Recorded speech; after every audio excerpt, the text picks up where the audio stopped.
As a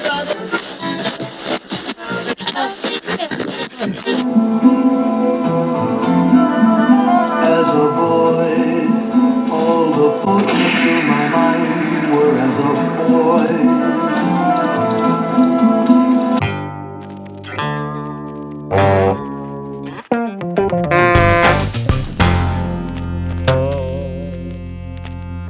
You shouldn't go looking for facts.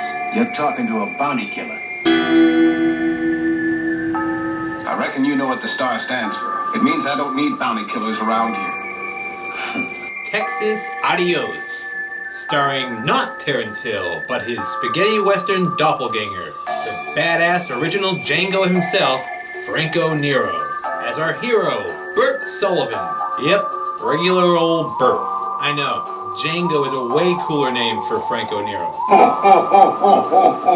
Bert. But he's Bert now, and that's Sheriff Bert Sullivan to you, pal. In this twisted spaghetti western tale about a man out to find the evil murdering scumbag who he witnessed kill his very own father when he was only 7 years old. A pretty traumatic thing to see at 7 years old. But this is a spaghetti western, so that sort of shit was happening every damn day. And this is a very bleak and cruel world with no trace of wackiness. It's more like God forgives, ... I don't, ! When it comes to the tone and vibe of the atmosphere of this film. So don't expect any head bonks or wacky slaps. It's all serious, and don't be fooled by this guy. He's just lost his mind because of all the insanity he's had to endure.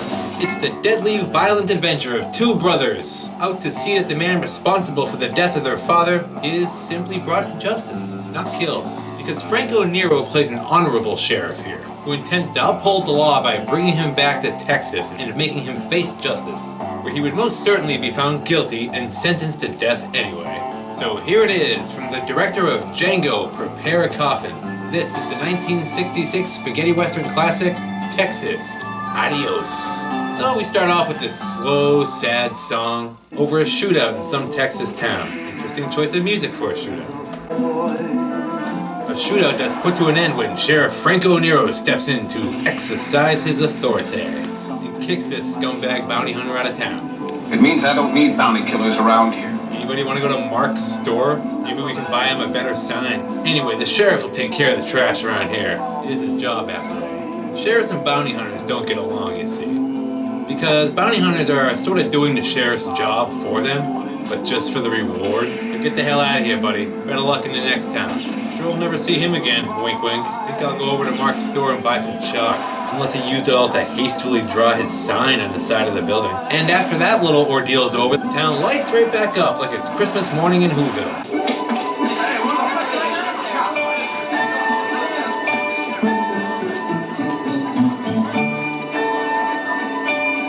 As everyone celebrates the sheriff's victory. We then meet the sheriff's younger brother Jim as he finds out about his brother's victory in town. Jim, your brother just got another one of the bandits, alive! Boy, does he have a bad overdose. 2 bandits, 1 week, and 6 this month. There'll be a celebration. And as a spaghetti western fan, I recognize this actor here. He played one of the acrobats in Giuseppe Calizzi's Boot Hill. He was the brother of the other acrobat guy, the one who looked like Mike Myers. And he also had an uncredited role as one of the Mormons in They Call Me Trinity. He's credited here as Cole Kitosh. I'm not sure if I'm saying that right. He was mostly a stunt actor. And according to IMDb, he did stunts and had a small uncredited role in Martin Scorsese's Gangs of New York as one of Bill the Butcher's gang members. So during the celebration in town for the sheriff's victory, the sheriff himself is not even present for his own party, as he tells what I assume is his deputy that he's leaving town for a while to take care of some business, and to, I guess, look after the store while he's gone. So, as Sheriff Bert Sullivan heads out of town, he's ambushed by none other than that bounty hunter that he kicked out of town earlier. And a gunfight ensues. Nicely done shootout, too. I like it. And of course, Sheriff Franco Nero wins.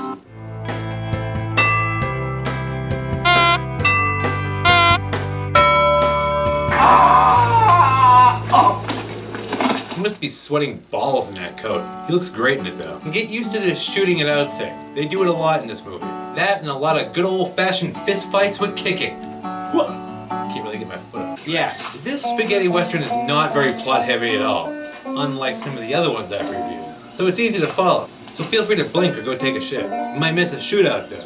So then our hero, Sheriff Bert Sullivan, heads back to his horse when he runs smack dab right into his little brother Jim. Playing the banjo or ukulele or whatever the hell that thing is. So his brother Jim wants to know where the hell he's going. He then tells him the dark tale of how when he was 7 years old he witnessed her father get gunned down. When I was 7 years old, our father was murdered. And intends on bringing the guilty son of a bitch who did it back to Texas to get what he deserves. And the fellow who did it will be brought to justice. I'm gonna see to that. So after hearing all this shit, Jim wants to come along too. Sheriff Franco Nero says no at first, but insisting on going too because it was his father too, Brother Bert puts up little to no argument. Sure you wanna come? You bet I am. And the two head off together to track down this guy in good old Mexico. Mexico? That's right, we're going to Mexico, folks. So saddle up. That's where all the American criminals go to hide from justice. The lawless deserts of Mexico. And like in all movies, you know they're in Mexico when they start playing the Here Come the Mexicans theme song. Good old spaghetti western Mexico. Pueblos, sombreros, ponchos, and a guy playing a guitar in a cantina. Mexico! All filmed in Almeria, Spain. So once they're there, they go to this town that the sheriff was seeking out and go straight to the banco to exchange their dollars for pesos. There they inquire about this guy that Sheriff Bert is looking for, a dude named Cisco Delgado, his father's killer. However, this name seems to strike fear into everyone who hears it. Do you know Cisco Delgado?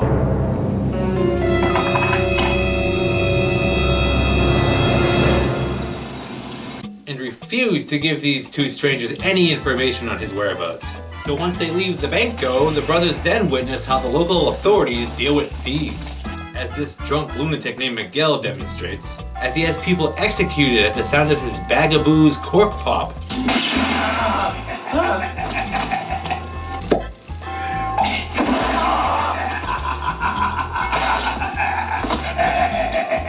And he's loving it, this guy. Having a real good time. You know, work's not work when you love what you do. And this actor I had to look up because I recognized him from something. Naturally, it was another spaghetti western. He played Paco in Ace High. I speak for your father. And even more notably was in The Good, the Bad, and the Ugly as Baker, the guy Angel Eyes killed with a pillow to the face. But you know the pity is when I'm paid. I always follow my job through. You know that. No! Angela! He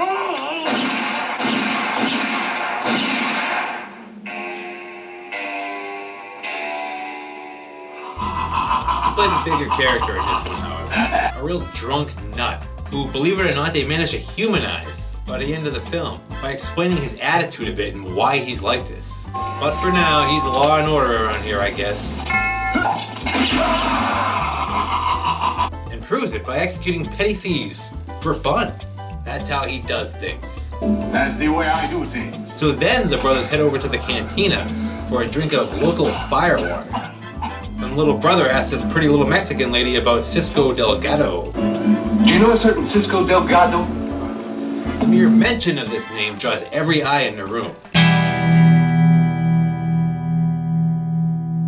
And once again, no one's giving any information to these two strangers, even if they do offer him a nice shiny dollar. And when little brother Big Mouth goes to pick up his nice shiny dollar, this happens. Jeez, what a dick. Bravo, buddy.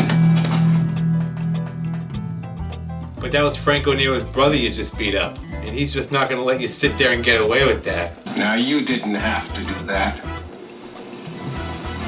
I like how he points back at his brother to remind the guy. It did seem a bit excessive and unnecessary, before kicking his ass and killing nearly everyone in the place.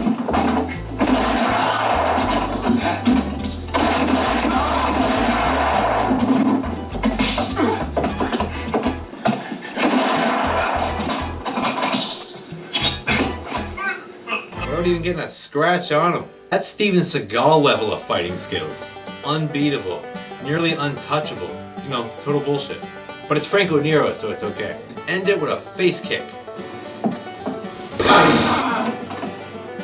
Franco Nero kicking ass, everybody. Wasn't that nice? I liked it. I mean, I had that same shit happen to me at Applebee's once.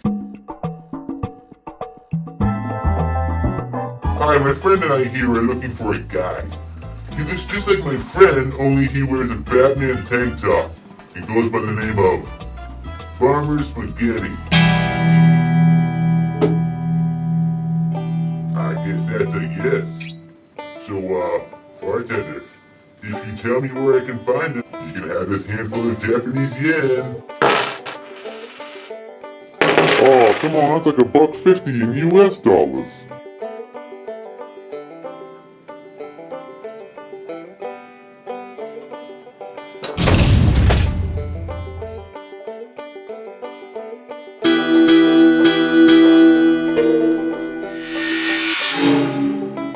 You know, you didn't need to do that. Beat that stuffed bear senselessly with your guitar. Happens to be a colleague of mine. Your colleague asked too many questions, amigo. Yeah, well, you see, I'm afraid I need to kick your ass now. It's the standard way to solve problems like this. And I don't have a lot of time, so that's why random tables make a great weapon in situations like this. When you're in a hurry anyway. Alright? Ready, asshole?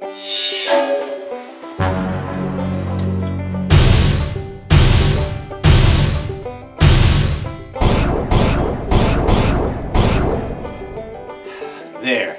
I just beat a thug to death with a table, spaghetti western style. Awesome, right? Oh yeah, feeling good in the neighborhood. Have yourself a good night.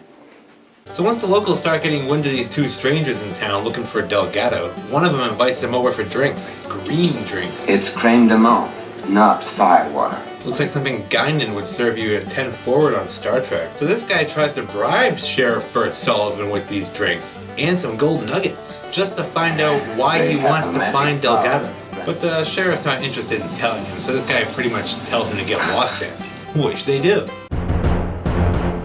That's when you run into Miguel again. This guy, the psycho drunk local law enforcement, who claims that their horses have been stolen. But clearly this was his doing. I'm afraid, stranger, some dirty varmint has stolen your horses. He then says that they're being kicked out of town and sent back to Texas, even though they already said adios to Texas. And then at the snap of his fingers produces the town's local lawyer, According to the laws of this territory, who explains all the legalities. And clearly this guy is doing this against his will. But at least they're trying to make it nice and legal, since he's this dedicated sheriff and all. So after that ordeal, the brothers run into that same lawyer guy in some random alley. And he gives them the whole lowdown on what the hell's going on. Fills them in on how Delgado runs this town with an iron fist, by using the fear of getting killed as a way to keep everyone in line, and run the whole town and its local law enforcement. And all because we're afraid of one all-powerful man. who is he? The one you're asking for? Sort of like in Roadhouse. Patrick Swayze, only this is Roadhouse of the Old West. This guy actually wants the sheriff's help so they can get their revolution against Delgado off the ground. The sheriff's all for their cause and all, but is way too busy with his shit to get involved in their shit. A whole revolution, even though the two things are closely related. Then, as they all go their separate ways, this guy is nearly killed for his cause, and probably for helping the strangers too, but is saved by the very same sheriff. That was nice of him. Thanks, Mr. Sullivan. So, seeing that these strangers are going to be a problem, the locals arrange an attempted killing by running them down with a wagon, followed by a straight-up onslaught attack that forces the brothers to gun down these local yokels. And then that cute little Mexican girl from before produces that shiny dollar from her bosom, and is now willing to give them information on Delgado. For more shiny dollars, of course. And she points them in the direction of a man named Manuel, who will be able to get them to Delgado. So then, boom, we finally cut to the man himself, Delgado. Cisco Delgado. A slim, rich douchebag who's using torture to try to coax this old farmer guy into selling his land to him. I want that land, Menendez, and I want it right away. As he's forced to witness his three sons get branded. Owie. Only he still won't budge. He's a tough old bastard. So to solve this problem, Delgado pistol whips him and then executes him. Yeah, the man is efficient at being evil, I'll give him that. Then Delgado is informed that the sons of Jack Sullivan are in town and they're looking for him. And that they tried to send him packing back to Texas, but it didn't take. And then if you want, we can just kill him for you. Only Delgado is against this, oddly enough. You let them alone. Then we cut back to the brothers who discover that that cute little Mexican girl has been murdered and tied to a dead tree in the middle of the desert on her way to Delgado. Aw, shitbags. How could you kill such an adorable little informant? Sorry, cutie. You're probably better off in this world of rapists and scumbags anyway. And this is all a trap, of course, an ambush, as the same yokels from the cantina show up out of nowhere, guns a-blazing. Then they proceed to tell the brothers to dig a grave big enough to bury the girl and themselves. When Sheriff Franco Nero shoots back, literally and metaphorically, with this. I'll make it big enough for all of us. Wow, they just killed a bunch of people. Yeah, but they were all bad. Which does raise that question. They didn't try to kill us, though they had plenty of chance to do it. Why didn't they just kill him? So then the brothers finally find this Manuel guy, where for the right price, he sets them up with a group of Delgado's prisoners who are en route to Delgado's place. Go with them, but don't ask any questions. His prisoners, aka all the women he is having stolen from their homes, so he can have their way with them. Yeah, a real gentleman. Real ladies man. Little brother Jim's not too cool with just idly sitting by. Unlike his big brother Bert, who knows they can't just save these women until they find Delgado himself. You dirty killers! You're just a bunch of filthy murderers. He thinks a little bit before he acts. Unlike Junior. So help me, I'll shoot you down. What are you going to do about it? We got other work to do, boy. So finally we get to Delgado's place, which is huge. And Sheriff Bert immediately asks to see Delgado, of course. Where's Delgado? And once he's willing to give up his gun, is led right to him.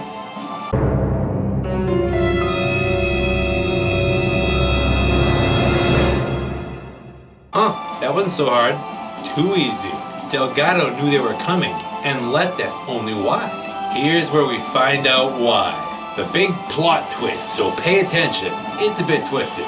Sheriff Bert finds Delgado playing with his organ. Waka waka. So he just sits down and listens to him, so he can have a flashback to when he was 7 years old and Delgado killed his father.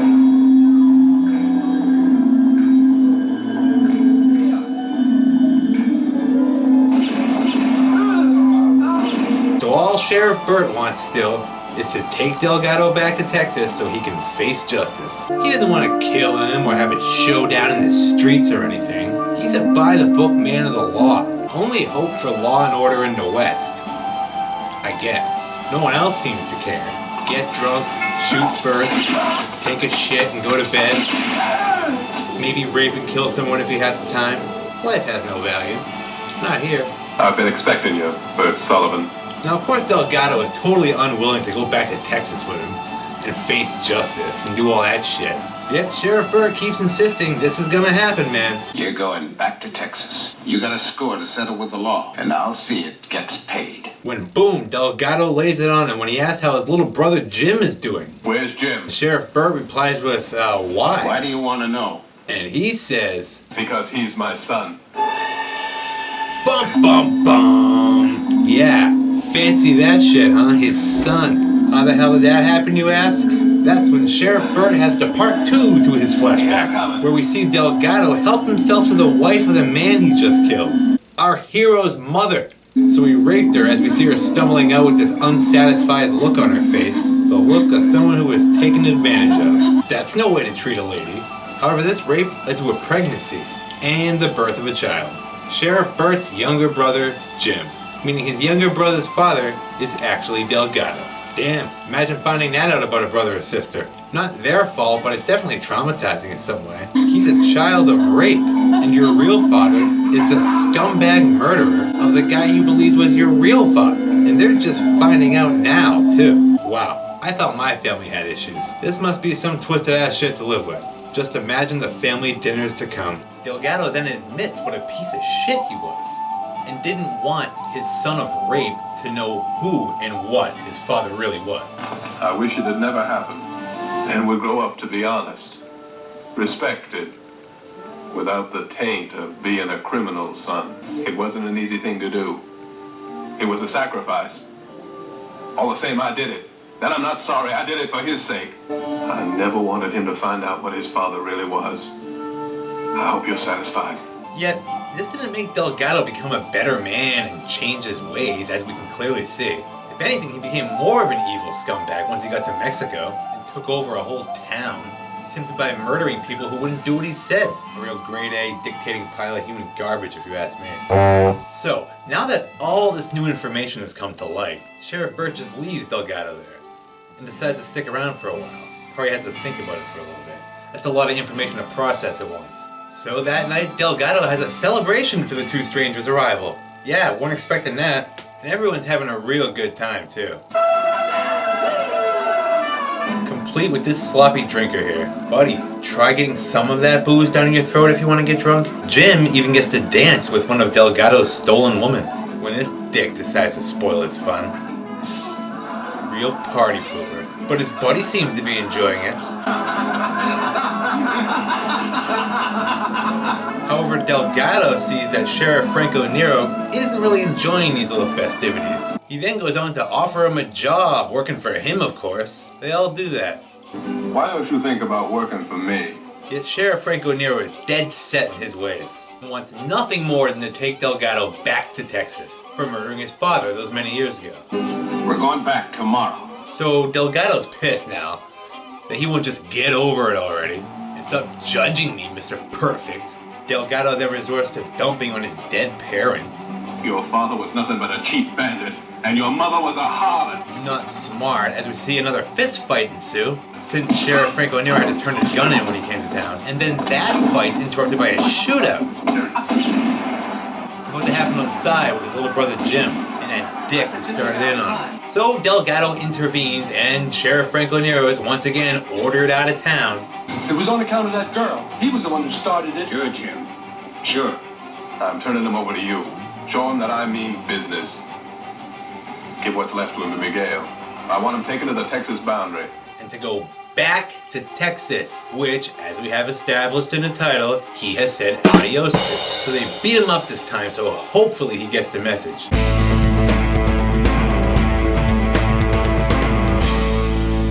He means business. As Delgado has Jim locked up in a barn. So confused now as to why he's being kept prisoner in a barn, he totally refuses to cooperate with these guys. And another fisty kicky fight breaks out. And Jim wins too. That little guy can kick some ass. It's a little easy when your opponent's a bit drunk. And gets a chair smashed over his head. Take that. Then he tries to bail the hell on out of there when he runs smack dab right into Delgado himself. But he bails anyway, and very confident that he will return Delgado takes a seat, as his men quickly recapture him, and bring him right back to the barn. Plop! Delgado then tosses him a locket with a photo of his mother in it, and goes on to explain himself to little old Jim boy here. News he doesn't take very lightly, when he pulls Delgado's very own gun on him. Yep, just like Luke Skywalker when he found out his father was the same murderous nutbag that they've been hunting down all this time. You are my son. No! No! No! No! I am the father. No! It's not true. That's impossible.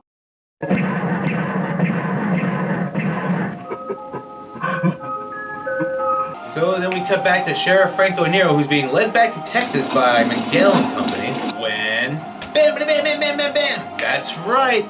Another ambush, baby! This one being led by Hernandez, the leader of the revolutionists, sick of Delgado's tyrannical rule. And this is where we found out that Miguel was once a relatively normal human being at one time, before Delgado came to town. And when Miguel stood up to him, he killed his wife and family. You once stood for justice and liberty. My father told me that you lost your wife and your sons because you stood up to Delgado. So Delgado sort of helped make this guy the nut we know today. Hernandez then tries to recruit Miguel, only he declines, considering how deep in this shit he let himself sink after all, when he could have been a little bit more like Hernandez maybe. It's too late now. Oh, and this guy playing Hernandez here was also in The Good, the Bad, and the Ugly.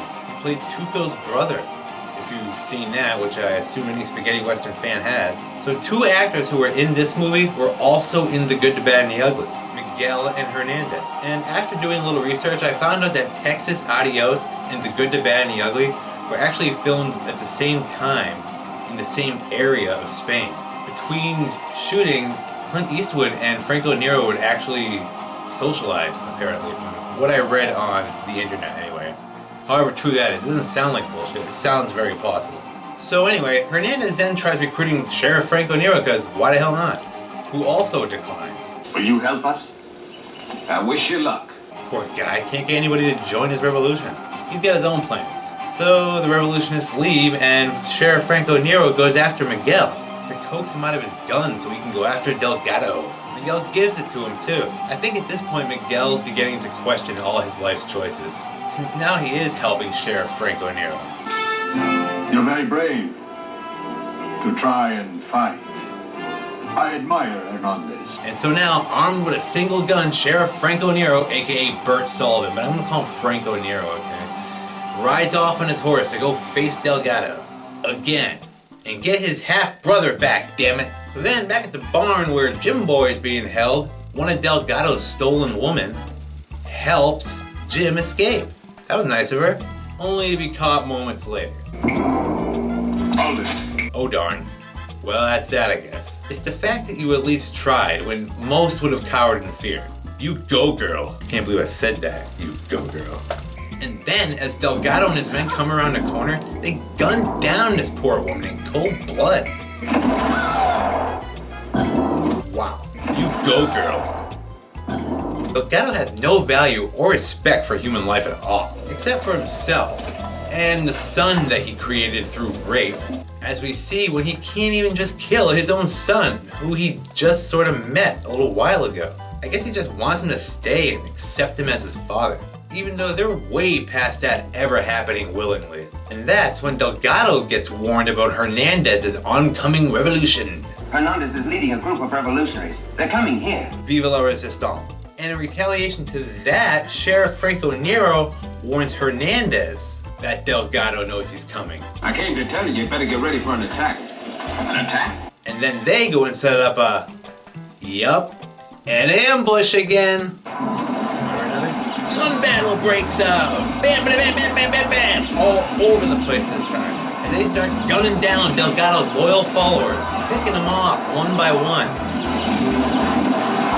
Whoa. Did Sheriff Franco Nero just take out 3 guys with one shot? That's what it looked like. Damn. It's a massacre. Sheriff Franco Nero then breaks away from the battle so he can go after Delgado and rescue his brother, where he's followed by Delgado's #1 guy, Drunky, and 2 of his cronies, all the way back to Delgado's place, where Sheriff Franco Nero wastes no time starting up another shootout. He's not even off his friggin' horse yet. And pow, pow, pow, pow, pow, pow, pow.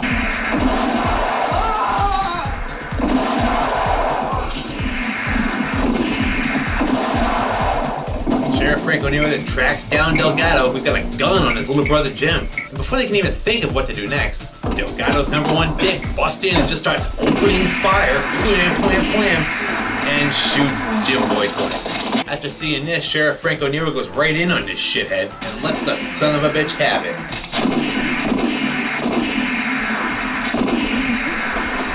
He's all done. Sadly, so is Sheriff Franco Nero's little brother, who dies seconds later in his arms. Well, that's shitty. So now it's just down to Sheriff Franco Nero and Delgado. Who do you think's gonna win? Yeah, I know. Sheriff Franco Nero's still insistent on just bringing him in, even after all this shit, and now a murdered brother too. He still just wants to uphold the law. Even though you'd probably be just doing the law a favor at this point by just killing this criminal pile of shit.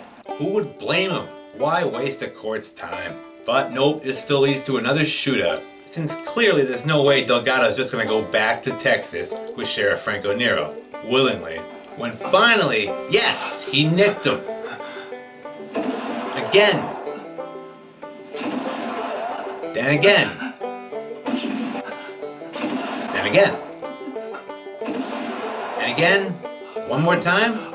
Still alive, too. He's a resilient little bastard he is. So now disabled but not dead, Sheriff Franco Nero tosses Delgado over the back of a horse and heads back to Texas with him so he can be killed proper by being hanged to death instead. But at least it's all nice and legal on Sheriff Franco Nero's end, I guess. And now that town and all those Mexicans are free from his tyrannical rule, so they don't have to live in fear anymore. That's good. And that's also it. Sheriff Franco Nero rides into the sunset with Delgado's bleeding, shot-up ass riding alongside him. And fine, it's the end. That song again. That sad, depressing song from the beginning. This song has actual words. So soon we can say, Texas. Howdy. So there you have it. That was Texas Adios. A twisted tale of two brothers who find out the dark truth about their family's past. Which leads me into my final thoughts on this shootout-filled spaghetti western. I actually liked how simple it was. The plot was so basic and driven by shootouts and fistfights. It still told an interesting story with irredeemable characters, guilty of going along with so much evil shit. You almost can't redeem them. But they do manage to humanize them and make you understand why, at least. Mostly I like how they explain the character of Miguel and why he was the way he was. And in the end, even he can't seem to forgive himself for what he's responsible for. It's too late now. Normally a character like this in a spaghetti western would be so hated that they would never even explain what led to him to be that way, so that you could just bask in the joy as the hero blows him away. But not here. Miguel actually gets to live, and so does the main villain again, at least for a little while, until they get back to Texas and hang him. I'm sure that's what's gonna happen. So all in all, this was a rather unique spaghetti western tale, with some extra bad overdone, at times, and no regard for human life. But it's all led by Franco Nero, who's great in these spaghetti westerns. He has that awesome look, like Terrence Hill, but he looks damn good in that hat and awesome coat. Must be boiling hot in that thing now, out there in the desert in Spain. And another interesting and unique fact about Franco Nero's Sheriff Burt Sullivan character, being the main character in the movie, especially a spaghetti western, it's very rare that the main character is not some sort of anti-hero who plays by his own rules. Sheriff Franco Nero in this movie upholds the law from beginning to end, at least to the best of his ability, more so than you would ever see in your average spaghetti western. So there is that fact. The first time I ever saw Franco Nero in a movie was when I was a kid, and he played that evil dictator that the head villain, William Sadler, wanted released from prison in Die Hard 2, Die Harder. And if there's one thing I learned from this movie, it's that it's seemingly easy and also quite a common problem in westerns and even all movies in general, that psychotic criminals can just easily take over and run an entire town. It happens more often than you may realize in movies. But anyway, that's pretty much it. Texas Adios is an easy watch. Jam-packed with shootouts and fisty kicky fights from beginning to end. Well, that's it for now, folks. Until next time, I'll see you at the movies.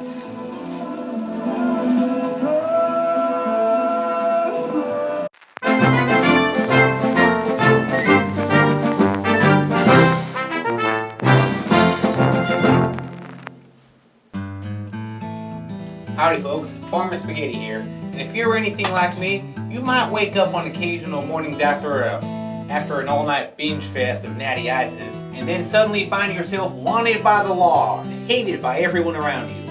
So the best solution I have found to this little conundrum is to get as far away from where all that happened as possible, and seek out the first small town of pushovers that you can find.